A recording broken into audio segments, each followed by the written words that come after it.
안녕하십니까. YJ 대체투자 스몰톡 16번째 시간이고요.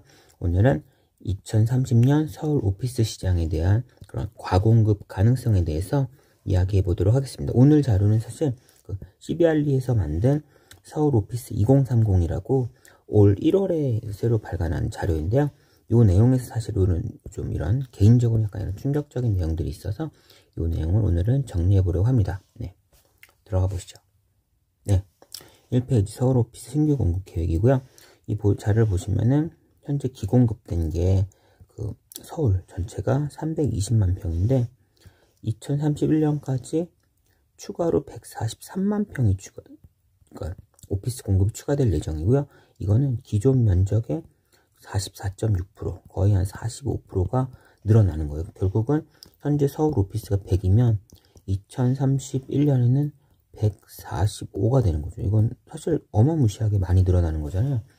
그런 것도 있고, 또 특히 CBD에 집중되고 있어서 CBD가 기존에 150만 평이었는데 이게 플러스 118만 평 그러면은 268만 평이 되는 거죠. 거의 2배, 뭐 한 78%가 증가하는 거라서 이것도 특히 어마무시한, 뭐 다른 GBD나 YBD는 그렇게 엄청나게 증가하진 않지만 CBD에 특히 물량이 집중되는 모습을 보이고 있고요.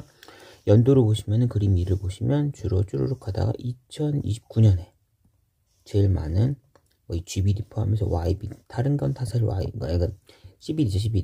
CBD가 제일 많죠. CBD가 대부분인데 어쨌거나 2029년에 와장창 들어올 예정이라고 하고요. 사실 이렇게 되면 당연히 공실 문제가 크게 나올 것 같기도 하고, 뭐 당연하겠죠. 당연히 나올 거고, 또 나중에는 보시면은 사실은 지금은 뭐 CBD와 GBD, YBD가 뭐 150만 평, 91만 평, 78만 평으로 해서 CBD가 제일 크긴 한데 어쨌거나 그래도 한 뭐 3대장 정도의 느낌이었는데, 향후에는 CBD가 뭐 268만 평, 이쪽은 뭐 110만 평, 이쪽도 뭐 80만 평, 이 정도라고 하면 사실은 CBD가 뭐 거의 60%가 되겠죠. 전체 서울 오피스에 독보적인 원톱에 플러스 2명 GBD, YB 이런 느낌으로 어떻게 보면은 2031년 이후에는 새롭게 오피스 시장이 뭐 3강이 아니라 원강, 2중 뭐 이렇게 1강, 2중 체제로 바뀌는 또 그런 느낌도 있을 것 같아요. 네, 다음 페이지 가보시죠. 네, 서울 오피스 개발도 위치도 CBD 위주로 돼 있고요. 뭐 보시면 많이 알겠죠. 무교 쪽 수표지구도 아마 있을 거고, 그리고 세운상가 쪽 개발하는 곳이 많죠.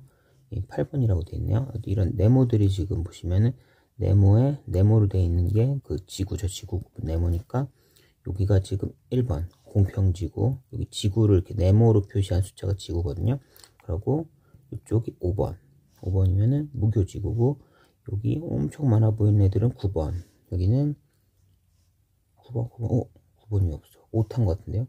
여기가 7이고 여기가 8이고 여기가 9겠네요. 그쵸? 세운 상가가 이렇게 아래로 길게 세운 지역이 되어 있으니까 여기 9번이 세운 지역이네요. 여기 엑셀로 직접 치다가 5탄 한 것 같아요. 여기가 7, 8, 9번이 맞아요. 구역이.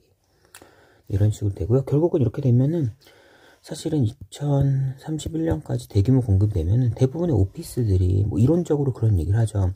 과공급이 됐을 때, 그러니까 프라임 오피스 A급, B급, C급이 있을 때 결국은 프라임급, A급, B급 이 위로 다 몰리고 이 C급 아래쪽부터 공실이 크게 폭발한다고 해요. 보통 보시면은 지나치게 과공급 됐을 때 이 프라임급, 위급 애들도 공식이 생기면서 이급 애들이 뭐 렌트 프리덤 모델 엄청난 디스카운트를 해서 자기네 공간을 채우기 위해 뭐 세일즈를 하면은 사실은 뭐 프라임급이나 A급 다 좋은데 비싸서 못 갔던 거잖아요. 엄청나게 싸게 해주면 갈 수 있죠. 움직여서 갈 수 있죠. 그래서 위로 그런 이동이 일어날 수 있고, 결국은 뭐 전체적으로 10% 공실이 생겼지만 실질적으로는 맨 아래 C등급에서 한 20, 30% 공실, 여기서는 아예 뺏기는 거죠. 임차인들을 뺏겨지는 거고, 신규 임차인도 다 할인해주는 위에 좋은 데로 가고, 기존 임차인들도 뭐 계약 해지를 해서라도 올라갈 수도 있는 거죠. 이 기회에. 그러면 어떻게 보면 아래쪽 급들 이게 오히려 더 공실이 빨라질 수 있어요. 이 과공급 시기인 2031년까지는 어떻게 보면은 좀 오피스가 뭐 시설이 안 좋거나 위치가 외곽 지역이거나, 그러니까 예를 들어 CBD로 치면 여기가 CBD면은 이쪽과 CBD죠, 기존 지역. 그럼 예를 들어 뭐 조금은 외곽 지역들이 있는 오피스들이 또 약간 뭐 지역적으로 B급, C급일 수가 있겠죠. 그리고 지나치게 노후화됐거나 이런 녀석들이 생각보다 더 공실 이슈를 더 많이 받을 수 있는 거죠. 이런 신식 오피스들이 너무 많이 생기게 되면은 다 위로 이렇게 이동이 일어나면서, 그러니까 오히려 과공급 이슈도 있지만 이 시기에 오래된 아니면 뭐 위치가 안 좋은 이런 뭐 C등급 이런 오피스를 가지고 있으면 그것도 또 위기가 조금 더 가중될 수 있지 않나, 이런 생각이 듭니다. 네. 그래서 공실률을 추정을 해보면은 이거는 CBRE에서 실제 한 거고요. 그 과정은 보시면은 뭐 사실 그 전에 일단 신규 공급 추정 보면은 요 시기에 신규 공급이 없었어요. 이 초록색 신규 공급이 여기까지 있다가 없죠. 이쪽 지역엔 신규 공급이 없고 오히려 마이너스 공급, 멸실이 있었죠. 뭐 개발 때문에. 그렇기 때문에 아예 이 시기에 공급이 하나도 없었기 때문에 지금 공실률이 급락을 했죠. 지금 비어있는 오피스가 거의 없어서 실제 공실률 5%만 돼도 이론적으로 뭐 거의 맥스 임차가 된 상태라고 하는데 지금 그거보다 더 심한 2% 공실률. 그래서 이사도 제대로 못하고 면적을 늘리고 싶어도 오피스 공간이 없어서 면적을 못 늘리는 완전히 오피스 소유자가 갑인 그런 시장이긴 하고요. 공급이 너무 안 됐으니까. 그래서 뭐 그래도 숫자가 되게 좋았는데 어쨌거나 이번에 너무 과공급이 예상되고 있어서 이런 뭐 또한 이런 가정을 하에서 보시면은 뭐 실제 전부 다 정상 공급되긴 쉽지 않겠죠. 뭐 계획대로 다 들어올 리는 없고 누군가는 뭔가 이슈로 분명 지연은 될 거예요. 아마 지연이 되는 게 노멀 케이스긴 할 텐데, 그래서 뭐 CBRE 자료를 보면은 10% 수년됐을 경우, 20% 수년됐을 경우 정도를 보면은 그래도 서울 전체 공실이 지금 뭐 2% 3%대죠. 12.3, 9.6까지 올라갈 거고, 특히 CBD는 20.1 아니면 뭐 15.8 정도까지 어쨌거나 공실률이 확 오를 수 있는 그런 상태라고 하고요.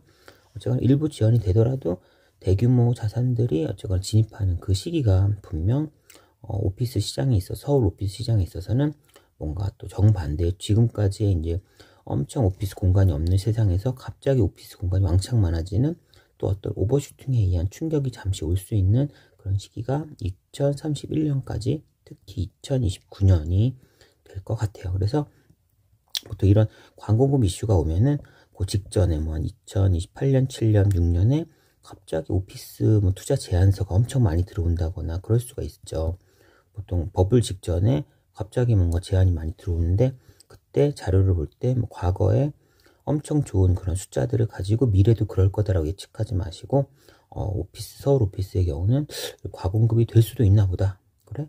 그러면 변곡점일 수도 있지 않나. 과거에 우상향한 게 내가 들어가고 나서 우하향할 수도 있지 않나. 뭐 이런 생각을 하면 어쨌거나 염두에 두고서 투자 의사결정을 하는 게 중요할 것 같습니다. 네. 오늘은 여기까지고요. 또 다음 시간에 봬요. 수고하셨습니다. 안녕.